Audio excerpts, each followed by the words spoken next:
Tarık nerede ya?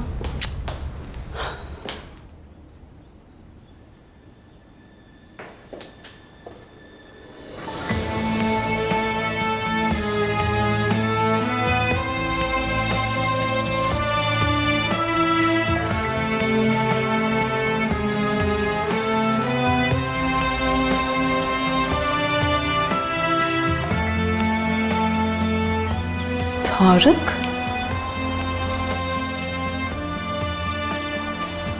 Müştemilattan mı geliyor o?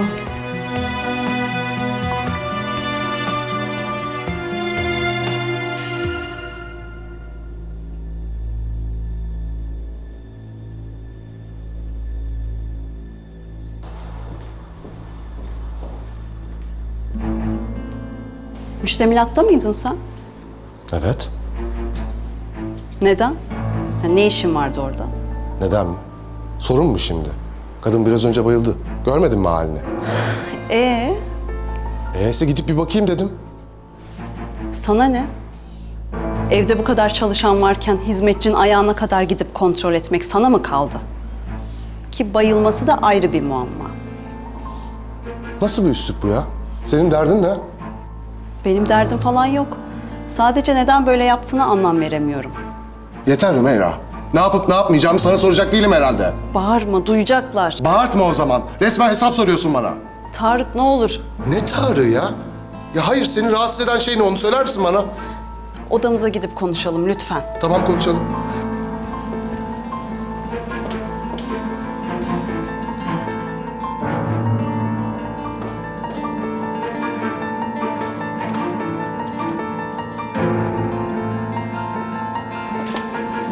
Gerçekten anlamakta zorluk çekiyorum. Vildan yanımızda ayıldı, kendine geldi. Ya ayağına kadar gidip kontrol etmek de nereden icap etti? Sen ne ara bu kadar duyarsızlaştın Humeyra? Ben mi? Evet. Ne alakası var? Kadın gözümün önünde düşüp bayıldı. Tamam, onu geçtim. O bizim çalışanımız. Çalışanımız olduğunu biliyorum.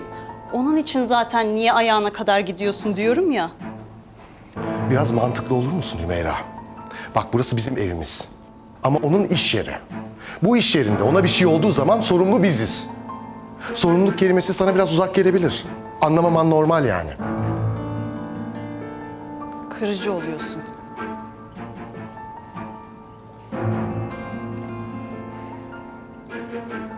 Olayı bu noktaya getiren sensin Humeyra. Zaten her şeyi ben düşünüyorum.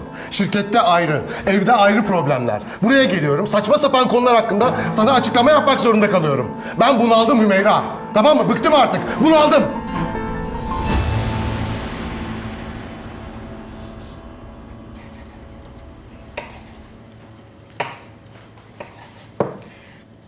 Bunun tansiyonu niye düştü ki durduk yere?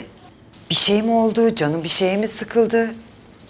Hiç anlamadım vallahi. Bilmem ki abla, kim bilir? Sorsak da söylemez zaten. Öyle öyle kızım. Onun işine akıl sır ermez. Bıktım Humeyra, bıktım. Yeter.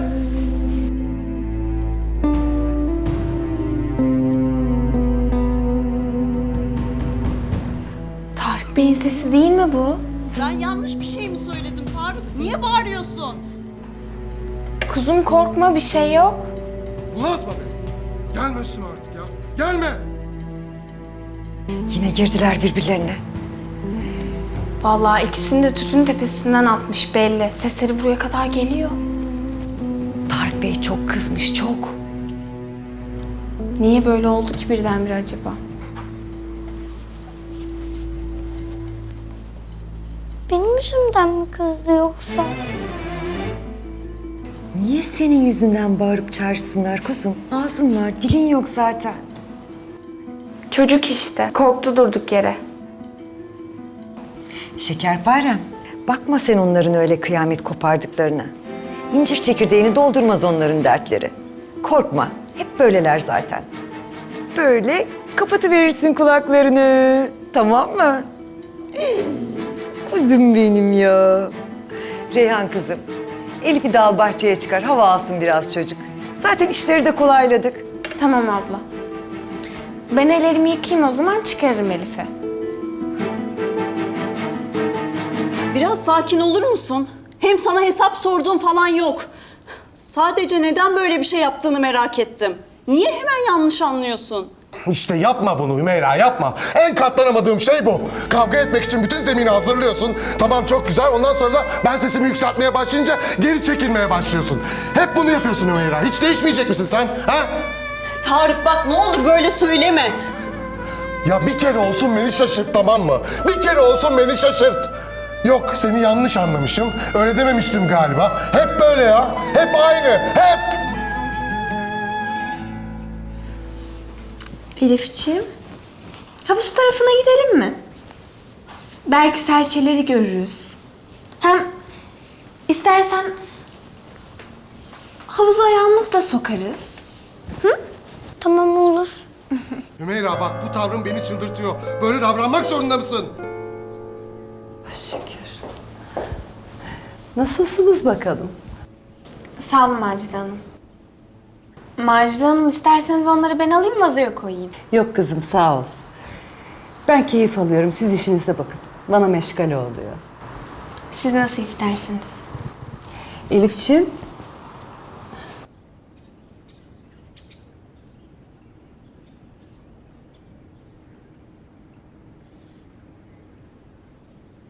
Daha kaç kere söyleyeceğim sana ya? Kaç kere?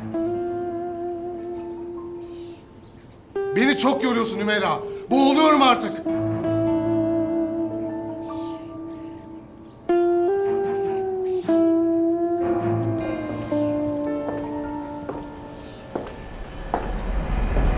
İşte sen hep bunu yapıyorsun. Hemen parlıyorsun. Ya bu kadar sinirlendirecek ne dedim ben Allah aşkına? Ya sen beni delirtecek misin ya?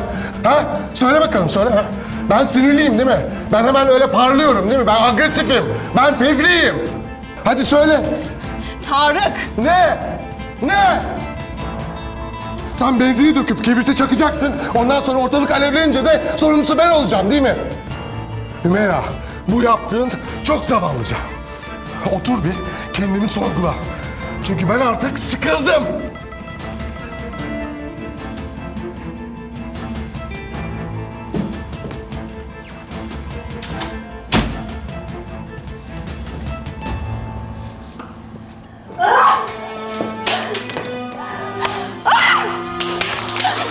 Kahretsin!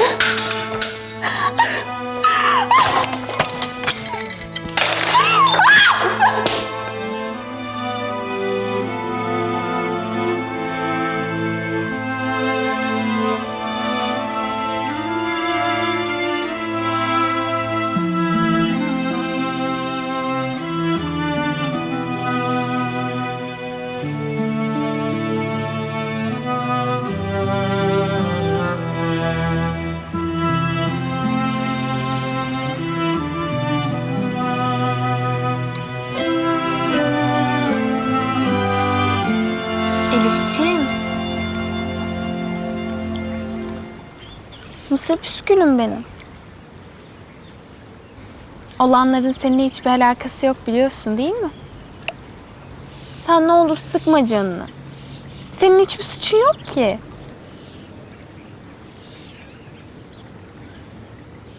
Reyhan abla, Efendim mısır püskülüm. sen iyi ki varsın, iyi ki.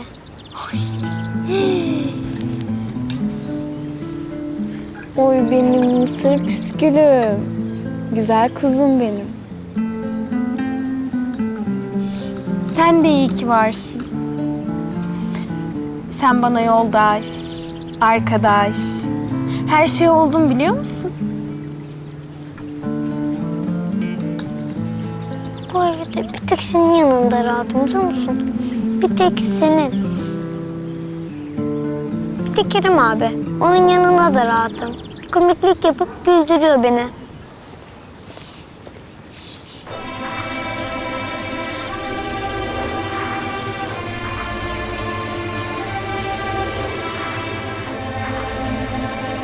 Sen ne yapıyorsun burada?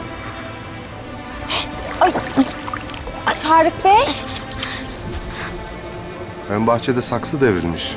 Her yer mahvolmuş. Görmedin mi? Ben görmedim Tarık Bey. Gerçekten çok özür dilerim. Hemen gidip bakıyorum şimdi. Elif'im, sen burada beni bekle tamam mı? Ben hemen geliyorum şimdi.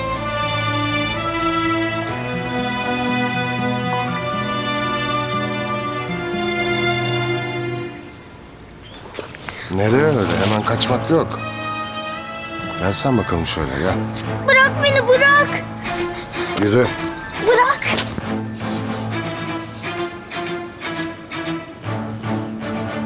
Ses çıkarma.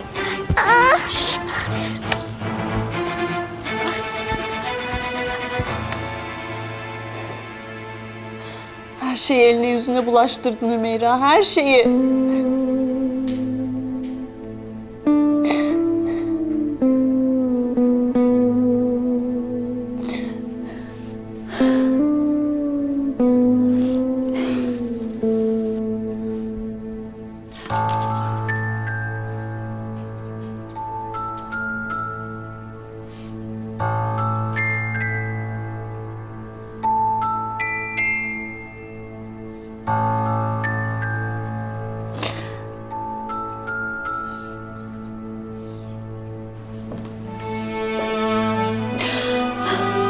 Anne çık.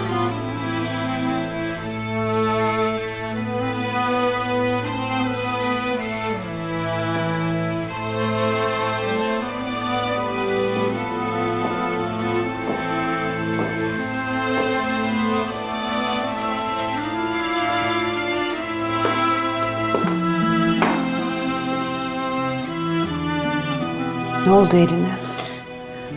Vazodan kesildi. Ver bakayım şunu.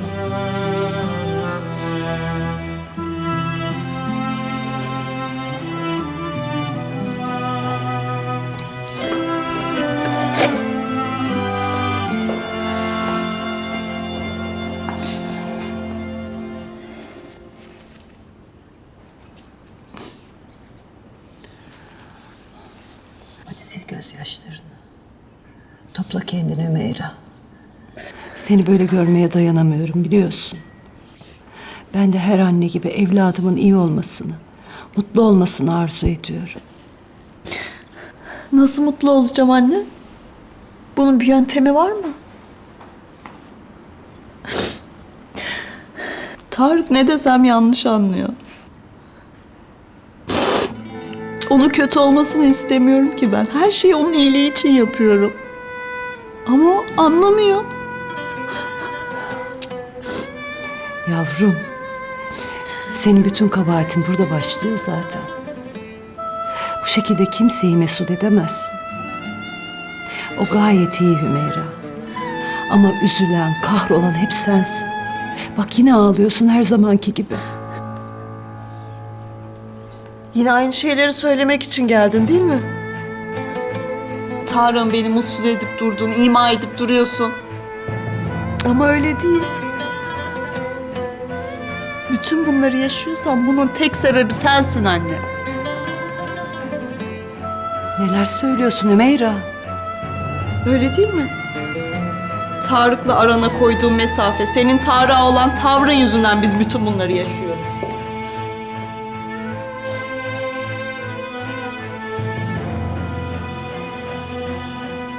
Sen ne dediğinin farkında mısın?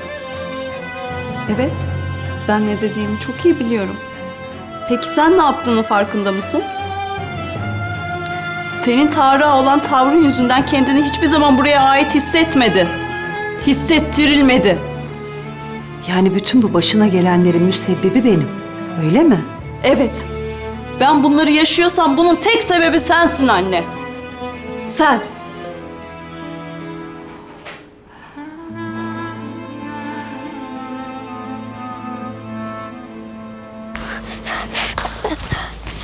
Ne olur bırak beni, ne olur.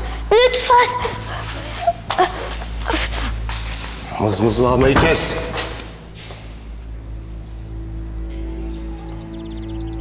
Korkuyor musun? Korkuyor musun dedim. Güzel. Belli ki yeterince korkmuyorsun. Öyle olsa sokaklarda gezer miydin hiç? Hı? O zaman şöyle yapalım. Soru cevap şeklinde ilerleyelim. O zaman daha iyi kavrarsın, ne dersin? Şu koskoca konakta senden başka çocuk var mı?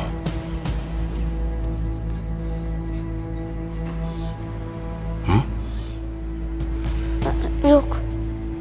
Yok. Sence neden yok?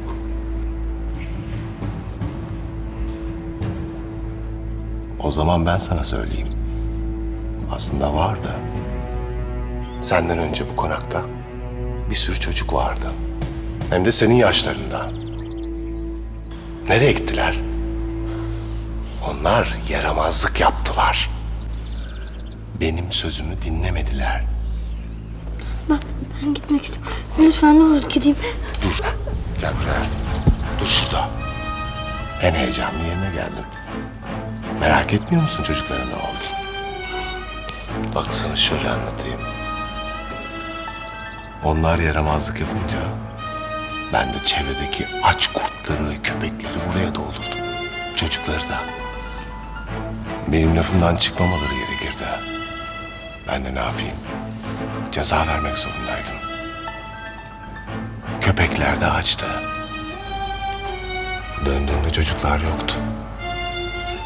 Kurtlar ve köpekler çocukları yemişti.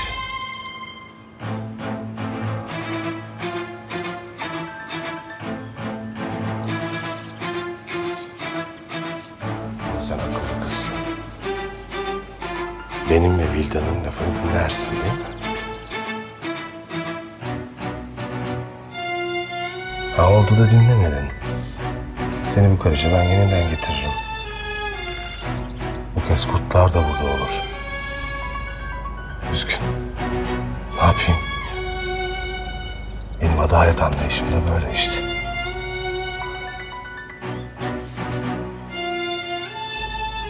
Bundan sonra ortalıklarda görünmeyeceksin. Bu bir. Ve kimseye hiçbir şey anlatmayacaksın. Bu da iki. Yoksa seni kurtlara yem ederim. Bu da üç. Şimdi beni iyice anladın mı? Elif.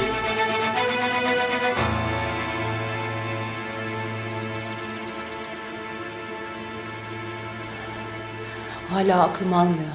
Nasıl böyle düşünürsün Humeyra? Niye şaşırıyorsun ki anne? Hala neler yaptığını farkında değilsin değil mi? Kızım, yavrum, gerçekleri göremiyor musun ha?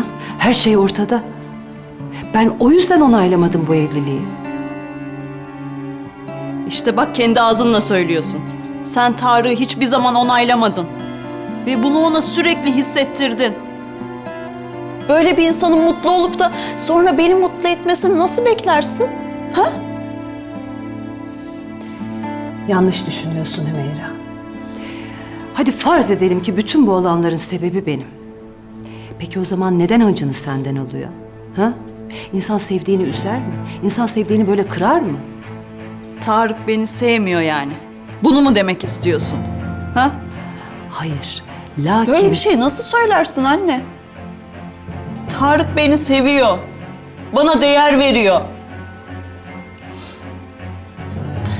Peki sen onu bir kere olsun takdir ettin mi? Hiç takdir etmedim mi? Ne kadar çalışırsa çalışsın, ne kadar çabalarsa çabalasın, senden onay görmediğini düşündü. Bütün bu öfkesinin sebebi bu. Huzursuz olmamızın, bu halde olmamızın tek sebebi bu. Artık gerçekleri gör anne, gör.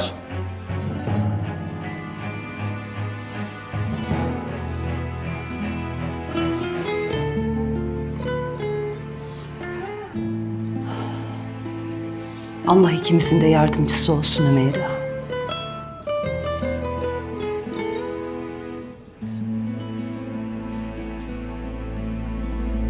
Dilini mi yuttun? Cevap ver. Dilini mi yuttun dedim sana. O küçük beynine yerleştir bu söylediklerim, tamam mı? Hı?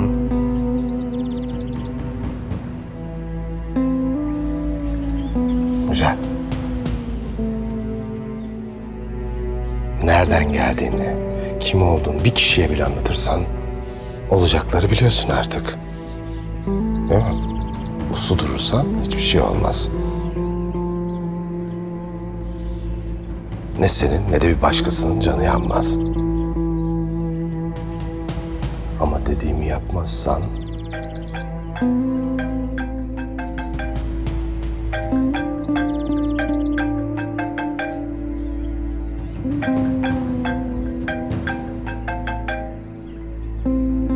Ne oldu, bir problem mi var? Evet. Niye daha önce haber vermiyorsun? Niye toplantıda söylemiyorsun? Peki. Dosyaları hazırla, ben geleceğim. Hemen geliyorum.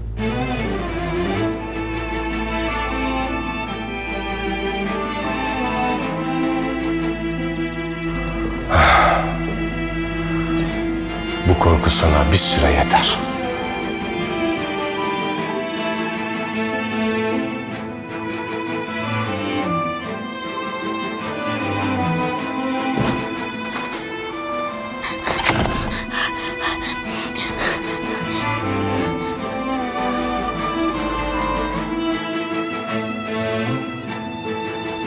Vildan teyze.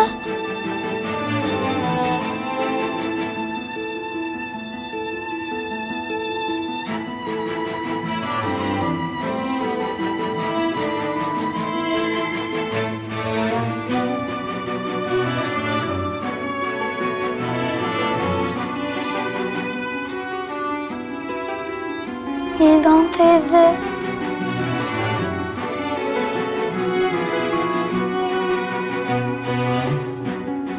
Neyin var Vildan teyze? Üşüyor musun? İyi misin Vildan teyze?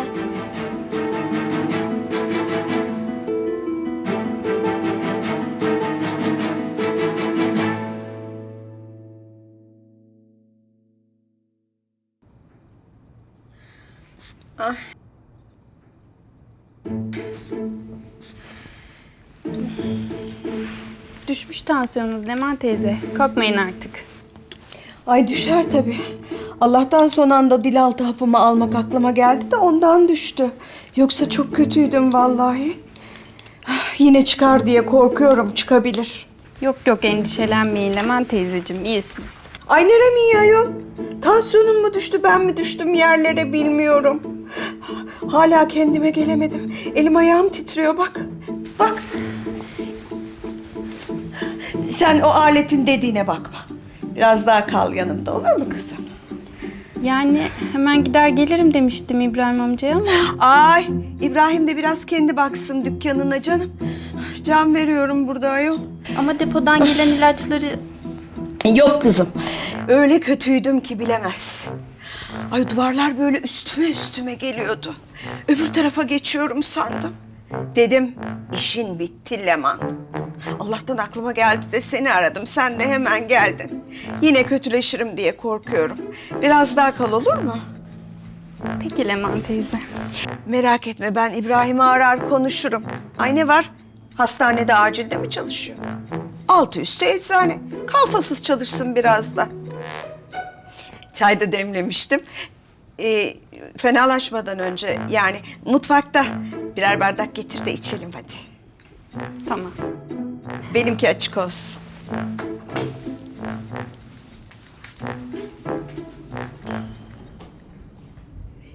Boyu boyuna huyu huyuna vallahi.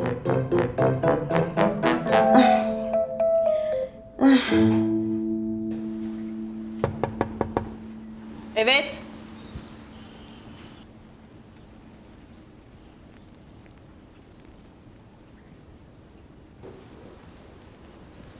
Ne var Yıldız, ne oldu? Bakın böyle, ne söyleyeceksen söyle.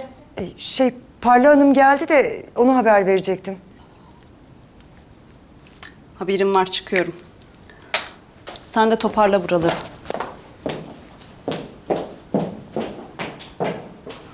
Tövbe yarabbim, bu odanın hali ne böyle?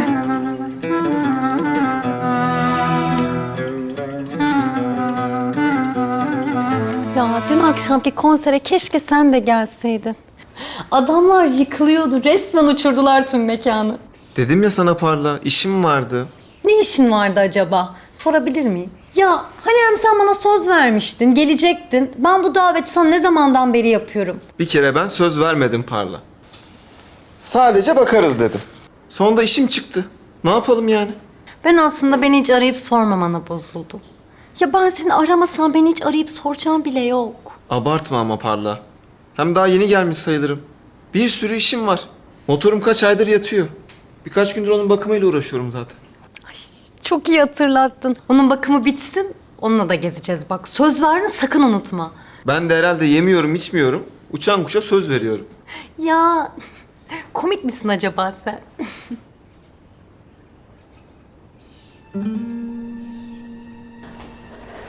Parlacığım, hoş geldin. Hoş buldum Humeyra'cığım, nasılsın? Her zamanki gibi şahaneyim. Seni gördüm, daha iyi oldum. Ne iyi ettin de uğradın. Sen nasılsın? İyiyim ben de.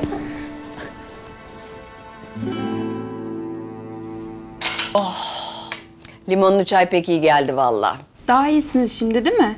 Sayende iyiyim evladım. İyi ki seni aramak geldi aklıma. Sen de hemen koştun ilgilendin.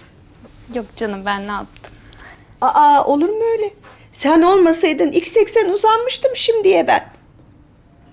Hem zaten bütün mesele tansiyonda değil. Bakma sen. İnsan arkadaşsız kalınca psikolojisi bozulurmuş. Böyle durduk yere hastalanırmış. Televizyonlar diyor. Doğru diyorlar. Hadi o zaman arkadaşlık yap bakalım bana biraz. Anlat. Yani ne anlatayım şimdi bilemedim. Ay ne anlatayım olur mu? Kendinden bahset. Kaç yaşındasın, nerelisin, anan baban ne iş yaparlar anlat hadi. 22 yaşındayım teyzeciğim. Anne tarafı da baba tarafı da İzmir'den göç etmiş yıllar önce buraya. Aman ne güzel. Bir kız kardeşim var, evli. Bir de çocukları var. Sende var mı bir şey? Öyle konuştuğun çocuk filan. Yok Leman teyze. Öyle bir iki ilgilenen oldu da ben pek yanaşmadım. Aferin sana. Şuran istememiş kızım. Doğru kişiyi beklemişsin. Hadi birer çay daha koy da içelim.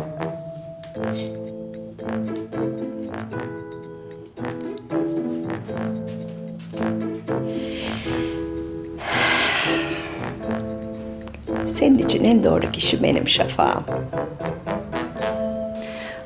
Neyse bırakalım şimdi insta'yı da. Akşam yemeğine kalıyorsun değil mi? Ay, bilemedim ya. Eve dönerim diye düşünmüştüm ama. Kal işte. Bak Kerem de burada. Otururuz hep beraber.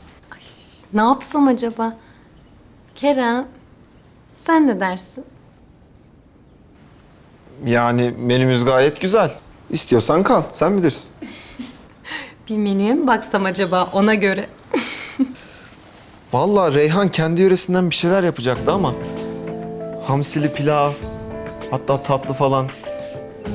Değişik bir şeyler daha vardı ama unuttum şimdi ya. Bilemedim şimdi kalsam mı? Zehirlenmeyelim şimdi, malum bu kız. Kız gayet güzel yemek yapıyor. Hatta inanmıyorsan ablama sor. Kerem abartıyor. Yani o kadar da iyi değil. Yani her şeyi de çok iyi yapamıyor. Birkaç yöresel tat biliyor o kadar. Benim saf kardeşim de ona kanıyor. Kerem'i yemekle kandırmak bu kadar kolaysa... benim suflemi denedikten sonra aklını yitirir herhalde. Diyorsun. O zaman yap bize bir gün. Olmaz mı? Yaparım tabii, hem de zevkle. Ay, hatta yarın yapabilirim size. Yani tabii siz de isterseniz. Şahane olur. Tamam o zaman. Bak yarın tüm yemekler benden. Yalnız Kerem, bağımlılık yaparım, haberin olsun.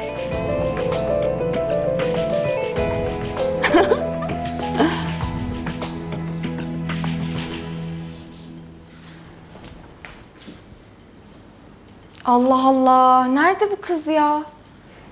Yer yarıldı, içine girdi sanki. Nasıl delilendilerse artık.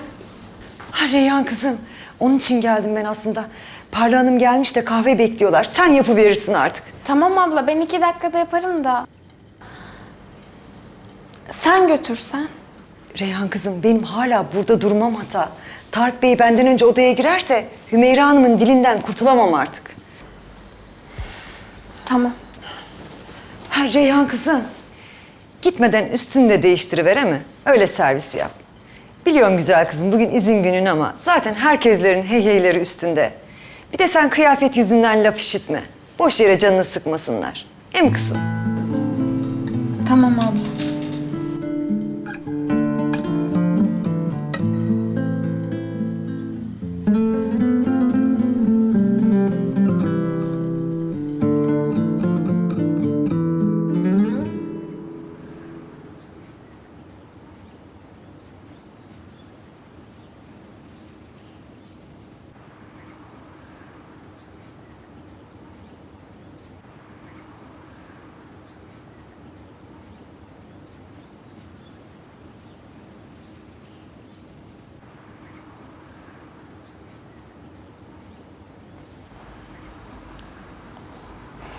Ne bakıyorsun kız, öyle gözlerini dikmişsin? Merak ettim. Kötü görünüyordun. Daha iyi misin Vildan teyze?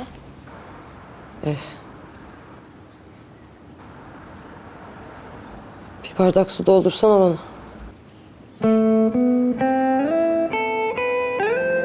Çekmeceden de ilacımı ver. Sakinleştirici bir şeyler olacaktı.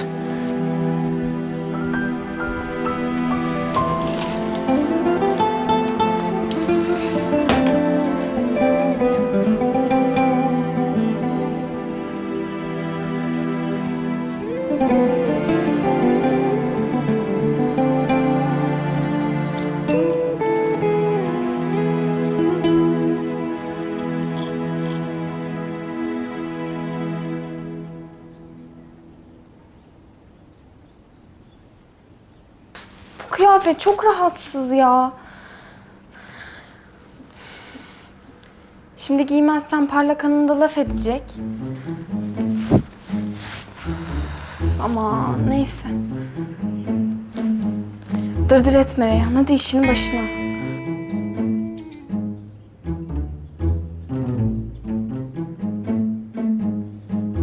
Annemle babam da tam o sıralarda rahmetli oldu zaten. Oh oh, ne güzel. Efendim? Ne güzel diyorum evladım. Mekanları cennet olsun. Ne güzel evlatçık yetiştirmişler. Anneciğinle babacığından erken ayrılmışsın ama bak ayaklarının üzerinde durabilmişsin. Kimselere muhtaç olmamışsın. Kız kardeşimle eniştem de hiç yalnız bırakmadılar tabii. Sağ olsunlar. Sağ olun. Leman teyzeciğim, ben müsaadenizi istesem artık. Bayağı geç Olmaz, bırakmam seni. Daha esas diyeceğimi demedim ben. Ne? Benim sana diyeceğim bir şey vardı. Hazır gelmişken onu da diyeyim. Peki, nasıl isterseniz. Dedim ya sana, maşallah. Annen baban çok güzel evlat yetiştirmişler. Hanımcık, Duruşun, oturuşun, hareket tarzın. Pek beğeniyorum. Öyle mi? Teşekkür ederim. Ama daha da önemlisi var. Oğlum da seni pek beğeniyor.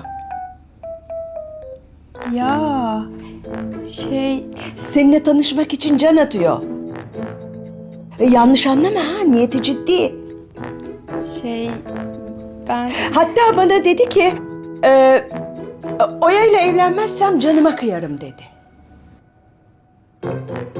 Ya.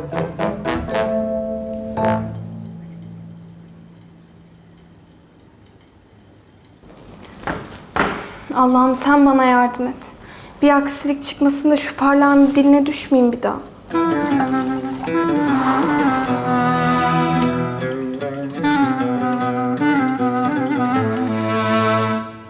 Ben seni görür görmez anladım zaten kızım. Tam benim istediğim gibi bir gelin adayısın. Aklın başında, iyi aile terbiyesi almışsın, hamaratsın. Pek de güzelsin, kaşın gözün pek güzel. Şafak'a da böyle biri yakışır zaten. Pek beyefendi yetiştirdim ben Şafak'ı. İçkisi yok, kumarı yok. Başı önünde işine gider, gelir.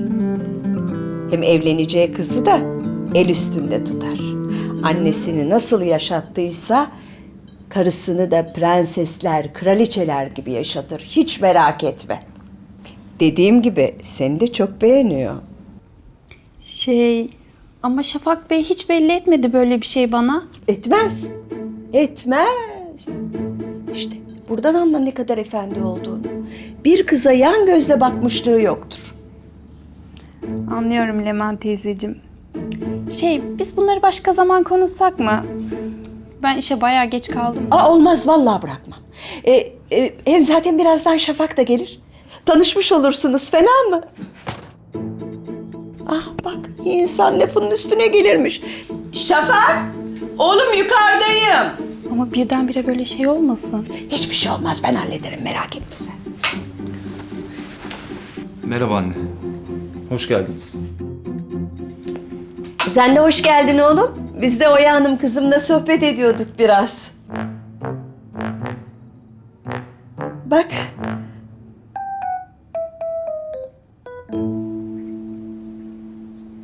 Vitrinde görür görmez çarpıldım. Ya bayıldım. Çok güzel değil mi ama? Çok şık bir çanta gerçekten. Geçen gün bir dergide gördüm. Çok güzel kombinlemişlerdi. Ben de blogumda paylaştım. Takipçilerim soru yağmuruna tuttu. Yok ne kadar aldın, yok işte nereden aldın. İnanamazsın. Ay. Pardon şekerim. Buna bir bakayım. Tamam canım.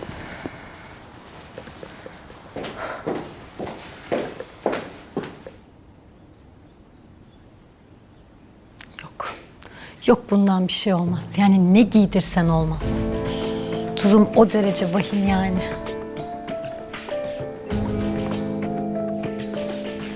Kahveleriniz.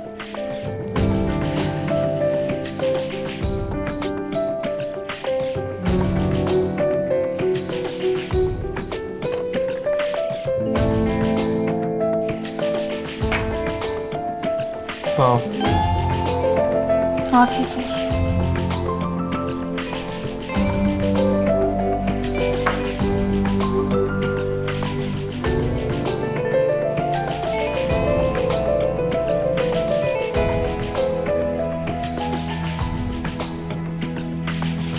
Hizmetçi de olsa insan bir şıklık, bir görsellik bekliyor yani. Hayır sürekli göz önünde. Hayır, görüntü kirliliği vallahi. Tam folklorcu kıyafetlerinden kurtuldu diye sevinirken bu olmuş mu hiç? Proporsiyonunda bir sıkıntı var. Bir orantısız. Bacaklar kısa, üst zaten bir tuhaf. Yani nereden tutsan falso. İtalya'daki modacım gelse o bile kurtaramaz yani. Düşünebiliyor musun? O derece vahim durum. Yani gerçi bakınca nihayetinde köylü. Yani köylü bir kız. Köylü. Şehirli olamaz ki. İmkansız olamaz.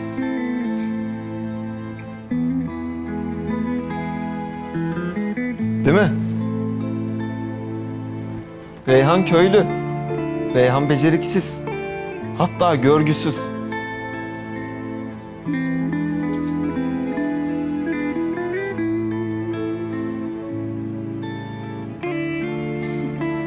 Hizmetçi kıyafetini bile taşıyamıyor yani.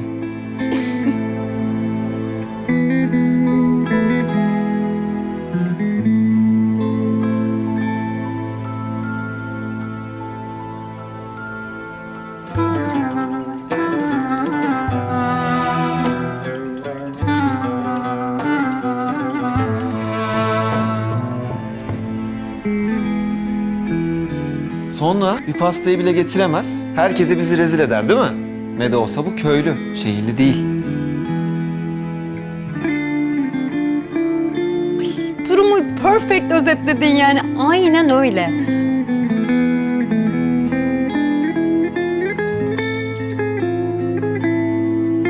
Sen bu söylediklerimin altına imzanı atarsın değil mi Parla?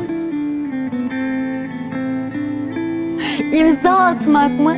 İmzamı kazırım. Hatta bir de üstüne mühür basarım.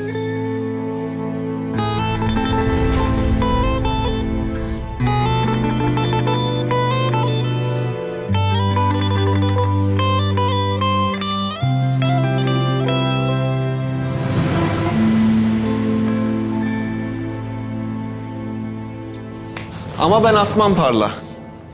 Nasıl yani? Anlamadım. Senin şu söylediklerini dinlemek bile benim için bir zul biliyor musun? Kerem, demin öyle söylemiyordun ama. Evet. Gerçekten böyle mi düşünüyorsun diye emin olmak istedim. Bu kadar sığ. Sığ mı? Kerem sen neler söylüyorsun? Bu kız hakkında böyle konuşmamı bekliyorsan bekleme diyorum. Kerem bak benimle böyle konuşamazsın. Nasıl konuşmalıyım? He? Senin ona yaptığın gibi aşağılayıcı bir tonla mı? Bir dakika. İnanamıyorum şu an ya. Bu kabus falan galiba. Ya sen o köylü kız yüzünden beni mi azarlıyorsun? Ya bu duyduklarım doğru mu? Kerem, saçmalıyorsun şu an. Farkındasın değil mi? Şurada oturmuş ne güzel sohbet ediyorduk. Bir an ne oldu sana? Ya o aptal köylü bir kızın... Parla yeter.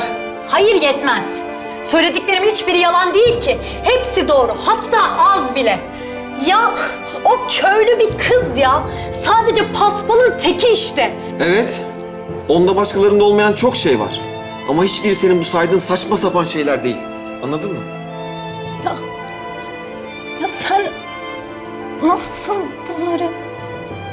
Üzgünüm Parla.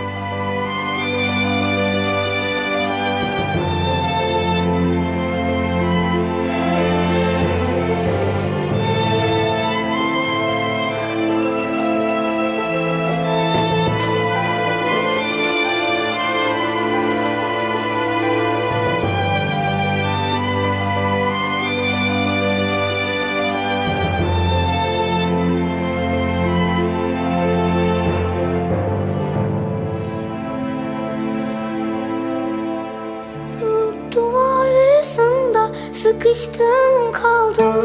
Annesiz, sevgisiz, çaresiz yaşarım.